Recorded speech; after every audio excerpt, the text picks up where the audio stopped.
continuer à mon service, na retraite parce que bondo qui est à base ya makambo ebele. Et bon le bina ba masate na musalate ou chika famille non famille les a source. OK. Souvent nini famille source. Famille source qui est livré on te banda ko parce que dès to bimaka awa to bimana nzete to bimana kati ya na famille obimeli avant yo za na batu bazala. OK. Basala ba alliance batonga ba hôtel pe ba livra ba cérémonie nous na conscience nous na kati inconscience. Les gens ba te belé lelo azo tuna na banga kanzambe na kenda église na sala mais pourquoi naza ko évoluer té.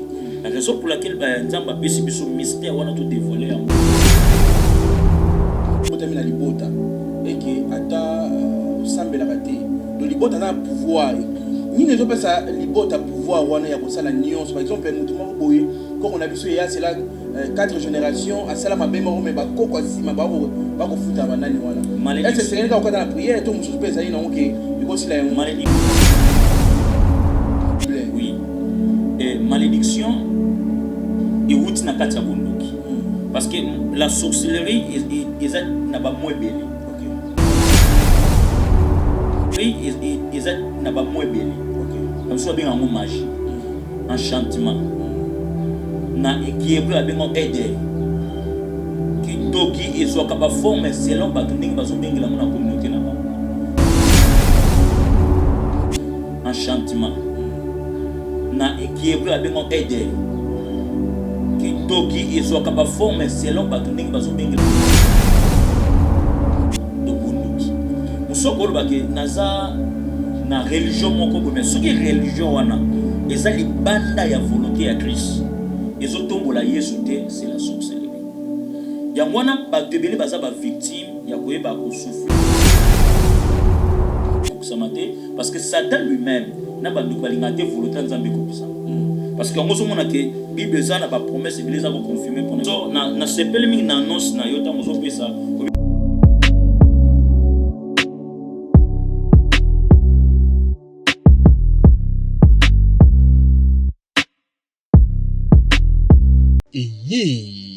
Spécial Sunga orphelin.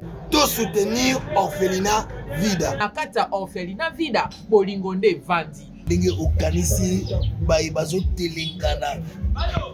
Nzamba pambola yo. Orphelinat vida nzambe atieli sonae awa. Eloko nyonso za nango. Yaka contacter orphelinat vida. Misolo na yo okabola ngona banani. Orphelinat vida. Isika bazozwa bana baza orphelin et baza délaissé. Botana nzambe shalom biskanso bizwa mibino awa nazali na orphelinat vida na yaki na bapashiko pona kotala penza si réellement si makambo toyoka ka mama Emily Seti Mainga existaka. Mais quand on est venu, on a trouvé que c'est vrai. Surtout ça la bolam livre souvenir et fondement. Même après la mort, même après le retour à Christ, il y a misana biso et témoigner biso liboso na nzambe. Bien aimé, total ONG vida organiser activité $1 pour nos orphelins. Orphelinat vida eza train ezolokota ba orphelin botie essence pour ekoma la destination. Nzambe na lola mona bino pambola bino vraiment azongisa ya ebele vraiment na oyo nyonso bosalaki lelo toyesu na lisolo mosusu kosenga na bino ke tozweli bana esika ya monene tozweli bana esika ya kitoko tozofutela yango chaque mois bana na biso fo balia bana na biso fo bakende classe bana na biso fo balata bana na biso fo baza propre nasepelaka na donner oyo bango bayoka mbongo na nzambe et puis basalaka nzambe asengi parce que eza eloko nzambe asengi nga na yebisaki nzambe tu m'as donné cette vision mais je ne vais pas travailler toute seule. Bah, bossa le cas, provision était tout autour de moi. Nayango, soki olingi osunga benga biso na plus 1 64 75 33 43 10. Topé bengi biso na plus 243 97 666 66 04. Shalom, c'est prophète Moïse Makoma, ministère Ozana. Mingi baloba qui était Seigneur Jésus-Christ a salaka lisusu te nenge abandaki ko salakala. Yango ngai pe na ebisaki ba oyo ba tambola partout, ba luka ba délivrance, ba matana ba via ba kenda partout, ba délivrance simbate boya et pas na Seigneur Jésus-Christ nde bokobika. Batuana pe ba yaki pe ba leki ba délivrance ba biki bino moko bo tala ba témoignage. Frère na bino na kati ya Irlande nazali na ba blocage ba porte tout ezalaki fermé mais depuis na leki na délivrance na papa Moïse makambo tout efongwami na sombi dendaki ba pasi na nzoto esili changement ebele salami na ba aspect nyonso nzamba ozana azosala. Shalom peuple de Dieu nga mama Jeannette en tout cas na belaki tension makasi na yokota na YouTube na kotani na Ozana pasteur Moïse abonde mpona bandeko les mêmes jours nakei pa docteur nanga atalinga tension nyonso esili bilo nyonso bandasalanga palpitation esili. Shalom peuple de Dieu, shalom mama Clémence na Paris naye kotémoigne monene na nzambe Ozana ngo asali na bomoi nanga nazali na problème ya mwana bande koloba te na bande kokende na orthophoniste donc badéclaraki mwana comme handicapé ya koloba te na etango naye kolakisanga papa Moïse alekisi mwana délivrance lelo mwana nanga komoloba naye kotémoigne monene na nzambe ya bikamwa oyo asali na bomoi na ngai nazali na problème ya mokanda to repose nazwaka barégi na baraison moko eza ta na sens te lelo nakomi mwasi esengo nazwi mokanda nazwi mpe mosala donc yango naye témoigne monene na nzambe ya Ozana ngo asali na bomoi na nga tokanga na nzambe oyo nalobaki deja awa ezali terminus bosabone na papa Moïse Prophète TV na YouTube nazosela bino na moto.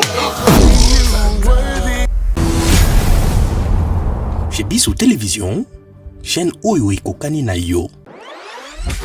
Bozali ebele bokota l'émission de partout na pesi bino mbote. Mbote bala nyonso ya chez Biso TV.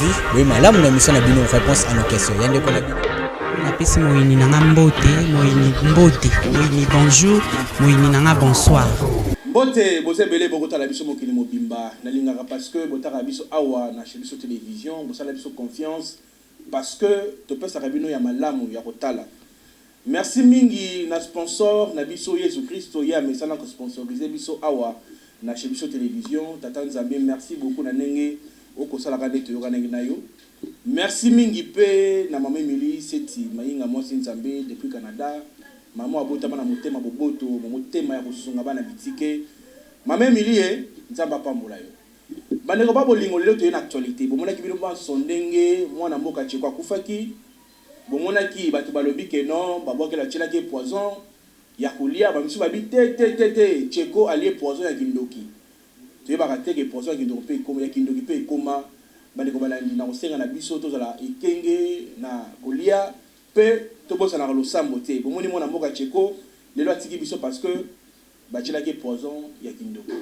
Na oki pe ke sida kindoki komi ya kobwakela sida ya nio maladi ya kobwakela koma pe biso de bien comme il y a poisson za relia mais comme peut reboire que la neti bambasu bampese finalement to suka wapi na pesi batamite ba mabembote bato ba boka la bato ba poison bato ba pesa bato ba maladi ya mpese bato ba sala kaka wana bala na vie bato ozali ne loko te comme ne loka asimbikisi ti pe ba ko se lo pe que non comment pede na pesi bino mbote bino batamite mabe mbote na bino mbote pe na ba oyo balingaka chez Biso Télévision ndeto lwaka la chaîne qui vous ressemble biso awa to pesa kabino mamba kitoko merci mingi na ba oyo ba consomaka biso ba consomaka biso batala biso bo partager ba émission na biso nzambe apambola bino to monaki na matanga ya Cheko mois des ordres mois ezalaki na monaki bitumba elekaki na mwana moko mwasi na meka ko pekisa mais na moni makambo eleki na ba TV ko salir kombo ya mutu na muwei na bandi to kolobela ngo pe na émission lelo mais kasi mama na likamuto ye pona kotalesa bino message oyo nzamba pesi pona ba famille na biso pona mabota na koyamba moto na Nzambe mbote mwana mboka oui mbote papa chic sango nini tout ça bien par la grâce de Dieu nzamba zo batela biso nzamba zo suma pe apesi bana Nzambe nyoso mbote pa kuzali grâce ya Nzambe za likolo na bino yango na Nzamba la musibiso na mukula lelo to ya to solution na bino pona par ya Seigneur to samela mwana mboka Seigneur to pamboli tango merci pour l'opportunité fongoli que na telema liboso ba écran ya bana na yo na pamboli yango molimo sans toujours contrôle nyonso tokoloba ezala oui amen dans le nom de Jésus amen. Amen. Bonne santé. Tout ça bien papa Chi, tout ça bien. Mais au bunga qui na bunga te le prophète amiral est là. Ah d'accord. Tout ça la musala nzambe nazali. Voilà. Message ni mamili ba na mboka ba bonini sur chaîne télévision ni na sika oyinango. OK, message nzamba pesenga pendant temps ebele. Puis nazo continuer à mon service na ba retraite na ba séminaire ba croisade vaincre la sorcellerie de ta famille. Longa bondoki ya libota na yo. Makambo ngo epata ka famille yango yo. Oui parce que bondoki eza base ya makambo ebele. Et bongo le bina ba masa te na musala te o cheka famille non famille na bi famille eza source. OK. Supona nini famille source? Famille soki est livré yo mutalibanda kozwa. Parce que nde tobimaka awa tobima na nzete te tobima na kati ya ba famille. Eni koloba nini moto? Eni koloba ke na famille obimeli avant yo za na batu bazala. OK. Basala ba alliance batonga ba hôtel pe ba livra ba cérémonie musu na conscience musu na kati ya inconscience. Les gens na batu belé lelo azo tuna na banga kanzambe na kenda église na sala mais pourquoi naza ko évoluer te? La raison pour laquelle ba nzamba pesi biso mystère wana tout dévoiler yango en fait que batu ba longa na mabota na bango. Parce que ceux qui liboto longi yango okolonga libanda mais ceux qui libota na yo olongi yango te donc makila wana ko réclamer yo pe okoyeba ko avancer te mais moto na nzambe na kato mo muke to loba ke soki botami na libota et que ata osambela raté de libota na pouvoir ni ne pas ça libota pouvoir wana ya kosala nyonso par exemple moto moko boye ko on a biso ya c'est là 4 générations à sala mabemo mais ba koko asima ba ko futa banani wana est-ce c'est nga okata na prière to mususu pesa ina oké iko sila yango malédiction bible zota ngoti na 4e génération on a bible zo confirme on a bible oui et malédiction et route na kati ya bondoki parce que la sorcellerie est na ba moebeli OK comme ça bien en magie enchantement na qui est bleu bien aider qui ndoki ezoka ba forme selon batu ndenge bazo bengela na communauté na bango ezala magie occultisme mythicisme nyonso wana base na lokola biso ba africain na Congo tozo benga ngo kibondoki donc bondoki OK musoko loba ke naza na religion moko bo mais soki religion wana ezali banda ya volonté ya Christ ezotombola Yesu te c'est la sorcellerie yango wana batebeli baza ba victime ya koyeba ko souffrir parce que na kati ya libota na bo bazana ndoki moko bazana ndoki mibale vie na ye ebebisami na kati ya travail entreprise mona mutazana ndoki collaborateur ndoki na kati ya l'église okomona ozana entourage na yo bandoki bazali na entreprise na lokola na shebiso awa soki ozana ndoki yebaki akomi danger pona yo parce que image na ya komema pe objectif na ye eza ke abebisa avancement po te ya seka parce que royaume ya ténèbres na sorcellerie elingaki et empêcher volonté nzambe kokisama te parce que Satan lui-même na bandoki balingaki volonté nzambe kokisama parce que on somona ke bible eza na ba promesse ebele eza ko confirmer pona biso mais ba vie bato aza ko mener zo kokante na écriture yango na nzamba za na besoin ke bato ba longa bondoki wana et ça tellement vaste mais na ko simba ka 3 points et ko permettre biso to samba na bana nzambe pour que ma beauté fongwama makambo ebele fongwama na kati ya sorcellerie toza na mauvais sort mauvais sort na sepele mingi na annonce na yo tango zopesa obiki nazo kamwa ndenge sida kindoki komi pozo kindoki komi très bien yango ba bengi mauvais sort mauvais sort e bandi o mona ke Balak na Balaam soko tangi na nombre 22 verset 6 Balak akepa Balaam abina pesa yo mbongo parce que moni Israël za ko fuluka za ko avancer abina pesa yo mbongo o lakilela ngai libota o mabe parce que yo soko lobi maloba esalamaka soko pamboli mutapambola soko bebisi mutabebisami donc mauvais sort eli koloba nini mutakoki ko bima ake alobite pona suksa mutu oyo nazwa photo na nazo lamba na ye nati na futela mbongo pa ya mutu aza maître spirituel aza négatif abebisela nga viwana yango na kati ya mauvais sort ba mort subite ezali na mauvais sort mutu ko sentir ba na ko évoluer malamu mais subitement on comprend était pourquoi vie nangé comme boui na mauvais sort mutu okoko banda ko konda santé na yo bate anayaka so munene te poani na mauvais sort mutu koza la beauté silio na simba kama mafuta cher mais nyonso nazo sala ezo simba te na mauvais sort ekosa ke batu bakokima ba seplano esuti parce que mutu ko futa mbonga bikabe bokela ka mutu ana mauvais sort en fait que ba relation na nyonso sani ekufa o mitu na mutu na sala eloko te mutu na bebiselo utayinanga pona nini akima pona nini parce que batu ba moni oza ko évoluer aussi on la sorcellerie base nango za haine base nango za ke mutema mabe ya mwande base ya sorcellerie soki mutu alongi makambo wana te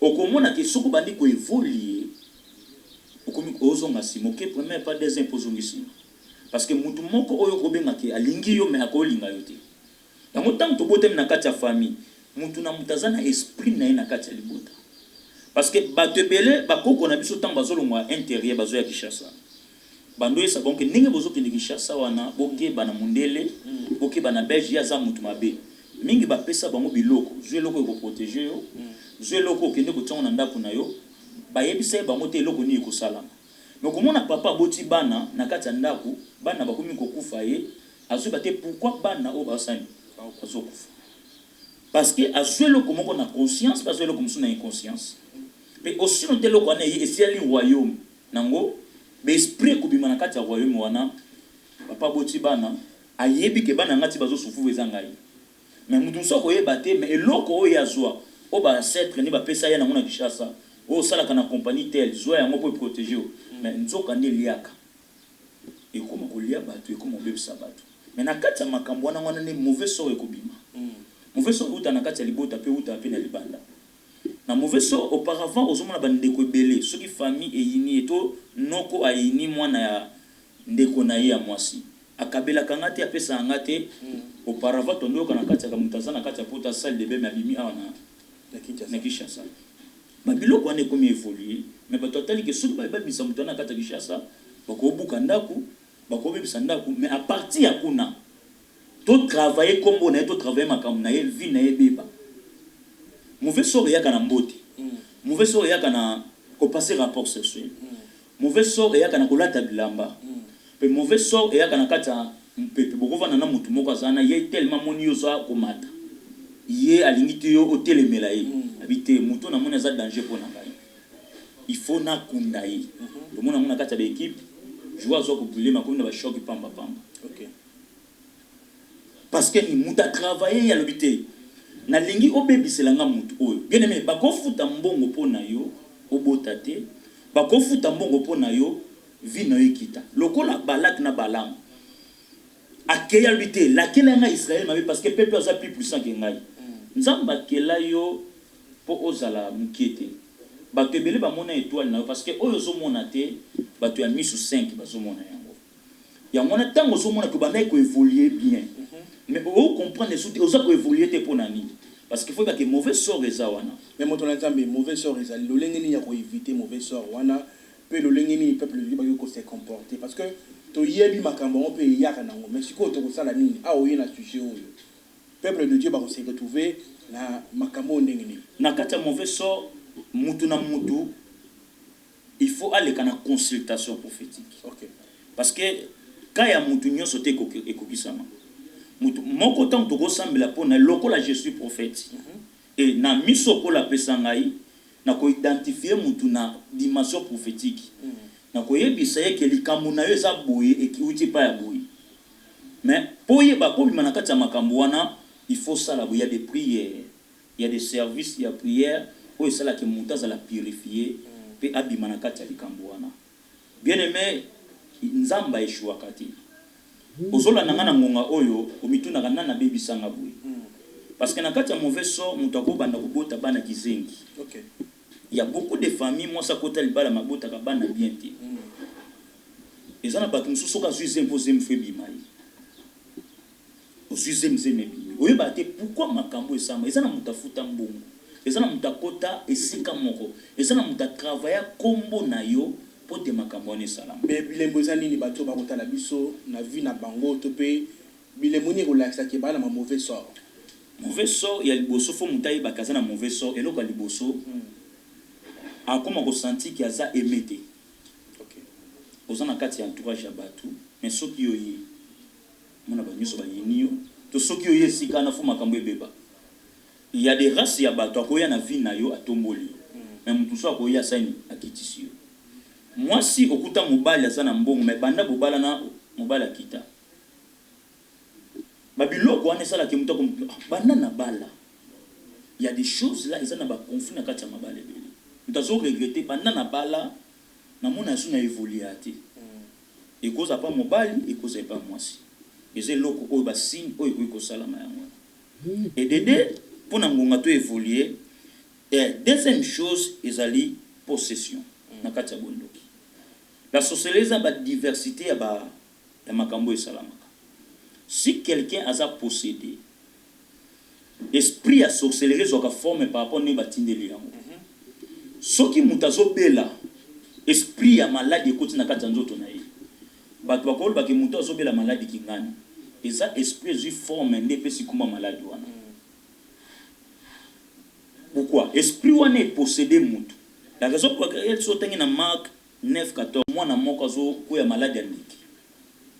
Ba pesi ba disciple bakoki kosala yango te. Mais tant que Yesu aye a menacé esprit wana ebimi.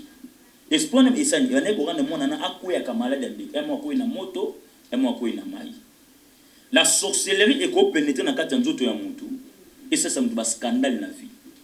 Moi ça ko comme impoli. Mobala ko comme impudique parce que esprit est une possession en nzoto na ye. Ce n'est pas lui, il est possédé. Le corps a possédé l'esprit wana. Et qu'il y a une instabilité dans la vie.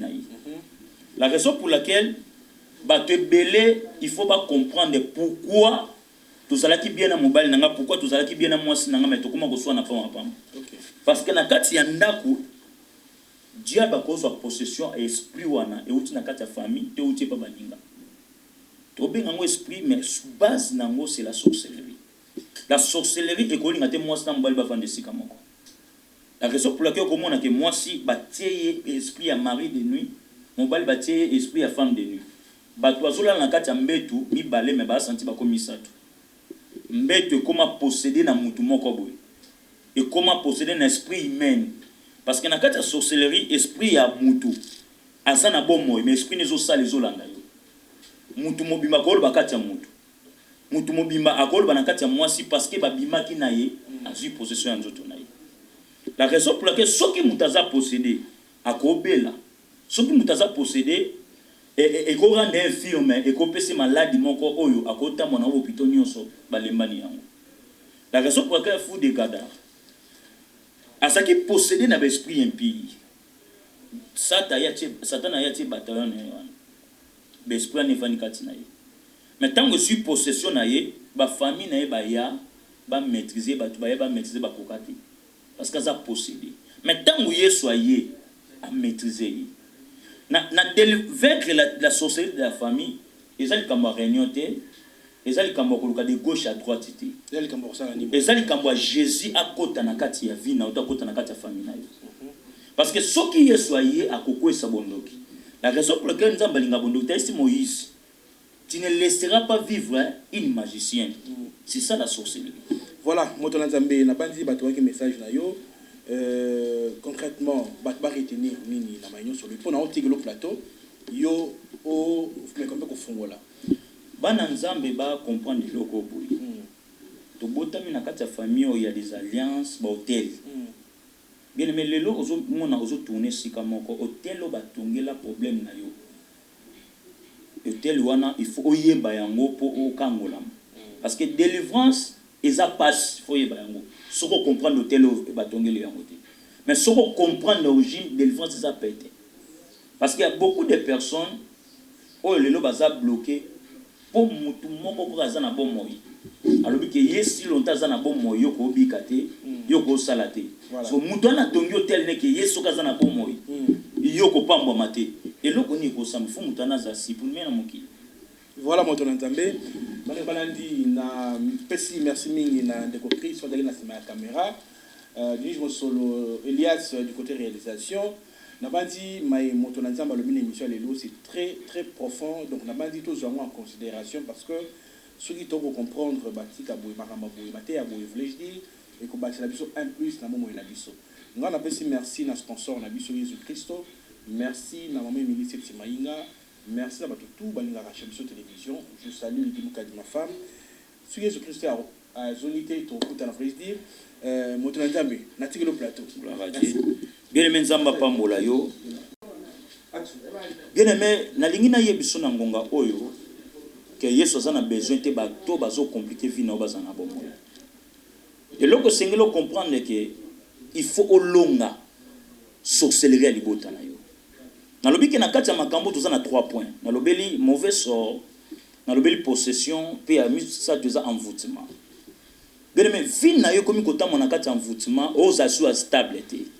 Ba envoûta libala na yo, ba envoûta bana na yo, ba envoûta musala na yo pote o évoluer te.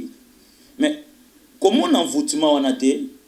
Banda comment na kesengelo telema o renverser sorcellerie zo combattre yo. Bien mais nzamba za na besoin o lela te parce que nzamba zo bango na Exode 22, tu ne laisseras pas vivre une magicienne. La magie c'est la sorcellerie. La magie c'est loko ça ko compliquer vie na yo. Et loko sengelo comprendre que lelo esiko fandi na libota liweza répétitive. Okufela kobima libana mboka mais okoma ko kunda batu awa na Afrique. Bien aimé babiloko na fo anile yango. Il faut ko esa yango. O comprendre que siko zali maladi moko oyebaka mutuna makona ngoto koma na infection ya pamba atomeli bakis ezo simbate. L'infection na fo za la renverser. Parce que le Satan le diable a un mécanisme et belé o yaza ko détruire ba vie ya bato. Yango sengelo telema o renverser sorcellerie ya famille na yo. Ozomona ke mutu lokola balaka ke pa balama bina peso mbongo o lakelela nga Israël mabi. Le loza ko rêver o lo bagoza na problème na mutu te. Mais il y a des gens soka monyo ko za ko tambola boy. Bien aimé, ezo sala e bien te. Azo sepelate. Akoki ko futa mbongo pour déstabiliser vie na yo. Et ça na sœur moko na kati église. Bien aimé a bénéficié grâce ya Nzambe comment. La sœur Nzamba kele ndenga kele za tellement belle. Mais abande ko tambo na kati ya quartier. Et ça na papa moko se plana sœur lokola za papa ya mukolo. Alobité mwana mwaso moyena lingi na mo ite po ko sala makelele. N'esprit na ye ya sorcellerie alinga sœur ye moko mikota na kati ya vie ya sœur. Et la sœur banzela nyoso akendaka asantaka bakal ba déception ti nzoto ne komi ko beba azoe bate parce que ça na papa moko azwa possession ya vini a comme c'est moi si ya butu. Bien aimé la sœur a souffrir ba déception ba relation ko kufa cause non parce que ça na mutu moko azwa ki possession ya vini. On a prié Dieu na kati ba prière Nzamba identifier biso mutu wana na kati ya nzoto na ye. Et na kosambe to sambe l'esprit wana bima pe la sœur afungwama. Et loko sengelo comprendre na kati ya vie na yo soki okangola mina hotel abondoke famille na yo na makila o ba bebisa ya famille na yo okati lié on cordon umbilical wana bien aimé ozo benga crise za crise te maladie wana o ba lobeza incurable te na memeli o Yesu na ngonga oyo aza na makoki ya kobimiso na kati ya nzunga bondoki parce que na kati ya sorcellerie tozana nzungu o ba bengi nzungu ya bondoki yango bato belé aza libanda menzungu wana eza ko localiser na lingina yebiso ke kola ti epesinga mission to longa ngana yo bondoki o eza ko compliquer vie na yo obota aka na césarienne yo to koti dossier bazwaka yo te ata osali nyonso mutasala kapa na yo simba kate pourquoi bato musu ezo simba yo simba te bien aimé ozana makolomi balé ndenge mutasala kana yango bato nyonso mais eloko eza passe pas na yo parce que y a na mauvais sort osa possédé na l'esprit na buto la lakate mari de nuit femme de nuit o comment ko remarquer na ba partie intime na yo o comment ko mona ba maladie mo parce que femme de nuit to mari de nuit moko azwa possession ya vie na yo bien aimé ngonge beti o nzamba lingo libéré ngonge beti o nzamba lingo bikiso na maladie wana ngonge beti o esenge nzambe abikiso na kati ya maladie ya sida wana ngonge beti kolo biki so na cirrhose de foie, insuffisance rénale, beneme bondo ki bimisaka maladie ebele, nzamba kela ote po bela kapamba pamba. Mais la puissance de la sorcellerie, o uti na kati ya libota na yo, e uti pa baninga na yo, yango za ko bonisa destiny na yo. Nzamba lingi obima na kati ya citation wana. Nazo pesa numéro na ngeza li plus 243 81 37 57 51. Plus 243 81 37 57 51. Plus 243 81 37 57 51. Bien aimé, nzamba tenga na motema na sambela na yo. Olonga bondoki ya libota na yo.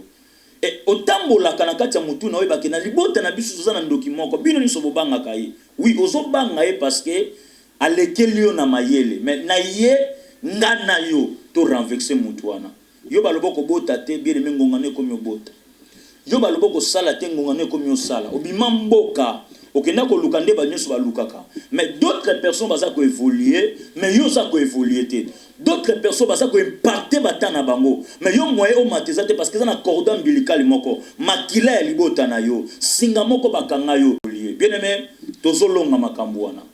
Tozolonga makambo wana, téléphone nangeza tellement ouvert na mutu nyonso oto ko sambela na. Je suis là pour prier pour toi. Je suis là pour prophétiser pour toi. Je suis là pour na pesa orientation ba directive. Na betoleli solo na éclaircir yo makambo yebite parce que ça mission ko la pesi biso. Bien aimé ngonge betu esengelo kangolama. Mutu nyonso posséda vie na yo esengela bima atika vie na okimya. Et loko nyonso ute pa ya muta somba yango. Afuta mbonga akenda na photo na yo. Akenda na elamba na yo, akenda na eloko na yo pote ba travailler yango bien aimé esengeli mauvais sort ane longwa. Lokola nzamba tinga liboso na yo. Nazana mandat ya libération ya ko libéro na kati ya makambo wana. Oza sutango ko lelate, oza sutango ko tangsama ya muste. E komitang o telema, ol bakina mokili, na ko tika batute. Soki libota na ngeka ngai esenge na kata lien wana. Na kata cordon ombilical wana, pe makila o balakela mabe esenge na bimana yango. Bien nzambe azo salongolo. La sorcellerie et ça là qui est bloqué ba destinée à batu. To sambela pona famille moko na kati ya libota na bango ba nyoso bavanda kisika moko. Kozo bafande la kezate. Bondoke ko fandi so nesika moko boye. Ozo bate na fandi awa pona ni. Mama tabimi azongaka, papa tabimi azongaka. Ndeko tabimi azongaka. Bien aimé. Nzambe a révélé biso pona libota o baza ba membre ya Kristo kenda tina famille wana to sambela. Na kati ya ko sambela to sanctifia porte, to sanctifia ndako wana. Tant to sali service wana to lobito kata nzete moko za wana. Tant to kati nzete koko na bango akufi mbala moko e ko leka sima ya ba 3 mois image ya famille se changer. To longoli eloko wana bien aimé. Eza na makambo esenge longwa. Eza be esprit musufu elonga na kati ya nzoto na yo. Eza na batu musufu bima na kati ya nzoto na yo. Okende sika moko lia ofanda na batu omela na batu. Mutu musu asombela eloko lia. Kozo bate nas eloko ni na mabe moko na sala. Ezate mais na koyebisa yo soki to sambeli nzamba kutalisa biso ako éclaircir biso. Je voulais juste na prier na yo benga biso na plus 243 81 37 57 51 dans la délivrance na yo koki soki mutu afuta mbongo mauvais sort soki mutu envuta yo soki mutu travailler yo esengelo kangolama na kati ya bondoki le diable a un système ebelé à cause pour détruire vie à mutu. Je vais te donner un témoignage. Et ça n'a pas comment moi si à koufela ki mobile. Na koufela mobile na ye ba salier cérémonie ba yebisi ke po mukuya oyo makambo elonga kati nzoto na yo esengeli obima na 2 personnes po kangola. Bien aimé obima na batu mususu oyeba mutuna makolote. Obima na ba ex no muso oyeba te pourquoi ba musu batina bango mission. Azwa charge na ye atikela yo pote yo nyokama.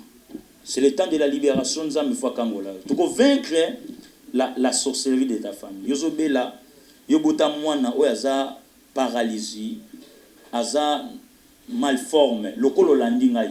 Benga nzambe ko kangola mwana wana. Yozo na maladie moko babike fu ba opérer yo. Benga to ko sambela nzambe ko kangola yo. Na pesi numéro na ngai suka plus 243 81 37 57 51. Obengi biso to sambeli kola kozanga te ko pambola yo. Yozola nanga na ngonga oyo tia loboko na motema, je vais prier pour toi.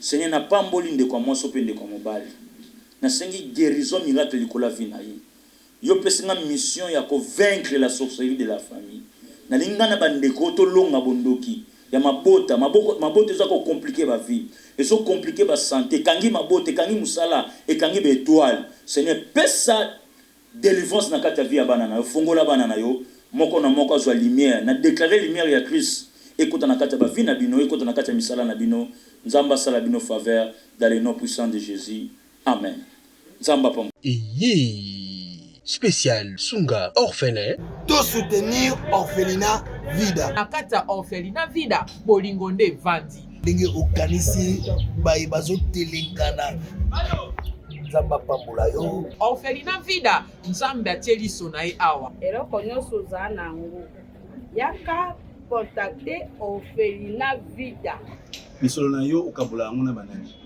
orphelinat vida esika bazozwa bana oyo baza baorphelin mpe baza délaissé botana nzambe shalom bisika nyonso bizwa mibino awa nazali na orphelinat vida nayaki na bapashiko mpona kotala mpenza si réellement si makambo toyokaka ya mama Emily Seti Mainga existaka mais quand on est venu on a trouvé que c'est vrai surtout au Salabolam livre souvenir et fongama même après la mort même après le retour à Christ il y a misana biso et témoigner biso liboso na nzambe bien aimé total ONG vida a organisé activité $1 pour nos orphelins. Orphelinat vida eza train ezolokota ba orphelin botie essence pour ekoma na destination. Nzambe na lola mona bino pambola bino vraiment azongisa ya ebele vraiment na oyo nyonso kosalaki lelo toyesu na lisolo mosusu kosenga na bino ke tozweli bana esika ya monene tozweli bana esika ya kitoko tozofutela yango chaque mois bana na biso fo balia bana na biso fo bakende classe